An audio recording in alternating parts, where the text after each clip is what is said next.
Good news! I wasn't removed from the country by some kind of pitchfork-wielding mob after my last video about Swedish people and Swedish culture. Here is a link if you haven't seen it. If you did, however, enjoy it, here are my highlights and horrors of moving to Sweden.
Into hostility and irritability stage. This is where you start to realize that there are small things that just aren't quite the same as you would expect. And believe me, when they say small things, excuse me, no swimsuits in the sauna. Can I at least take my towel in? They really do mean small things. This is typically where you come across small difficulties or uncomfortable situations. A lot of people usually experience this because of language barriers, but I think my most remembered problem was actually the personal number. I ran into this situation over and over again. Hi, excuse me, can I get my year pass for the swimming pool here? I just finished my swim, it was really great. Personnummer? Sorry, I don't have a personal number yet. Ursäkta, hey, I'm here to get to pay for my new glasses. Personnummer? Oh, no, sorry, I don't have one yet. Jag har ingen personal number. Sorry? Okay, men du måste ha legitimation. Oh yeah, of course. Here's my driver's license. What do you mean you can't take it? It's almost identical to the Swedish one. No, of course I don't carry my passport around. That's literally for traveling the world, not for collecting glasses.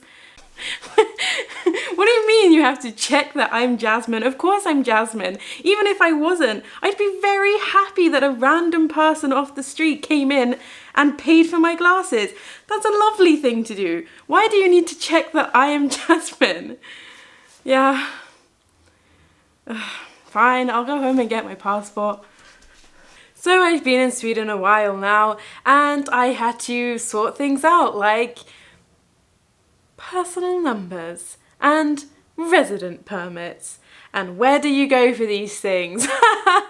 Our good friend Migration Centre. It's still too soon to talk about Migration Centre. But the personal number thing wasn't the only thing that I experienced to be quite difficult when I moved here. In fact, I think the most difficult thing for me was probably getting my head around the fact that Swedish people are very quiet. But fear not, after a while, if you manage to pull through, you will enter the gradual adjustment stage. And you might even start to find things that are really positive again. You do notice some adjustments, definitely. The personal number starts to come in quite handy once you have it. And mostly you understand that people are just generally quite shy and not looking at you like you're a piece of shit, or some are, but not everyone is. And you kind of start to realize that lagom becomes a thing. which is one of the best things ever you guys in Sweden have, is just balance. And for me, as someone who believes greatly in Taoism, or Taoism, however you want to say it, really explains everything being just right, just the right amount. There also starts to see more benefits again, like you do in the initial phase, with things like once you're in the workplace, you understand that mental health is very important. And well, a lot of the things I mentioned in my other video, to be honest, all of these things start to become something that allows you to adjust. Adaptation stage. What does this mean? It's a really interesting one. Basically, it's like you've adapted to your culture. It's also known as the bicultural stage, which for someone like me is really great because I want to be bilingual, and I think bicultural is pretty much as close as I'm ever gonna get to it.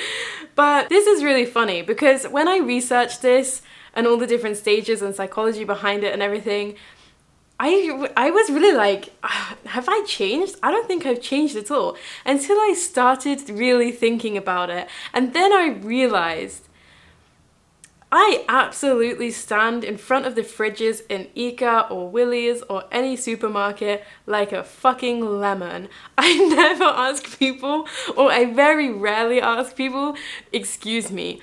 I know the Swedish for it, it's not a problem, and I don't know why I do this. It's so weird. I was telling my mum about this and she was like, but why? Why waste your life on it? I don't know. Maybe I'm a sheep now. But this is such a Swedish thing that makes absolutely no sense to me as an English person, that people always stand there just like waiting and not just like, oh, ursäkta, you know, get their thing, move on with their life. They just fucking stand there like a lemon. And apparently now I do too. There's no explanation for this. I'm sorry, guys. I can't tell you. It happened. It just happened. I don't know. I've also noticed that my English has changed quite a lot. Not just my accent, but the words I use. I tend to stay away from slightly longer words that I know caused a problem when I first moved here. Like, if I was to say, oh, I should think on that, I would have said probably something like, that's worth pontificating over. And now I would not use that word because most people don't know it. But there's also a lot of other things like slang. I remember when the very first day at my first job in Sweden, I actually told them, yeah, if anyone wants me, come yell at me. And my boss was like, no, Jasmine, no one will yell at you here. And I'm like, no, that just means come and talk to me.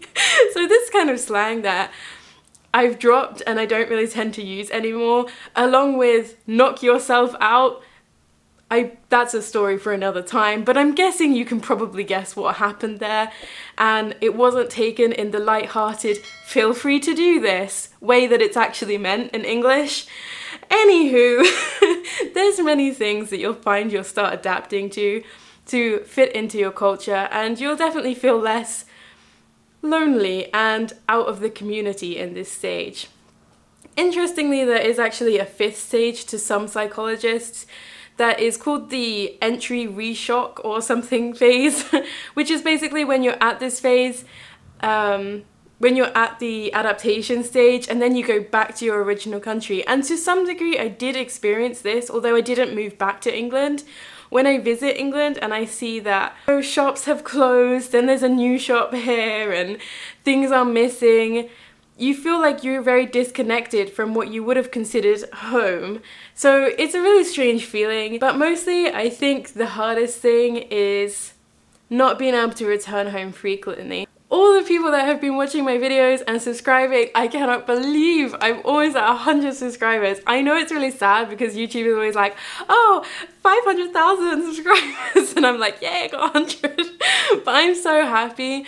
I check my phone every day, like an unhealthy amount, just to see if anyone's commented or liked or subscribed or anything. So please get in touch. I reply to everyone down below. And of course, if you did enjoy this, I'd really appreciate if you liked, subscribed, and did all that good stuff. Maybe watch another video.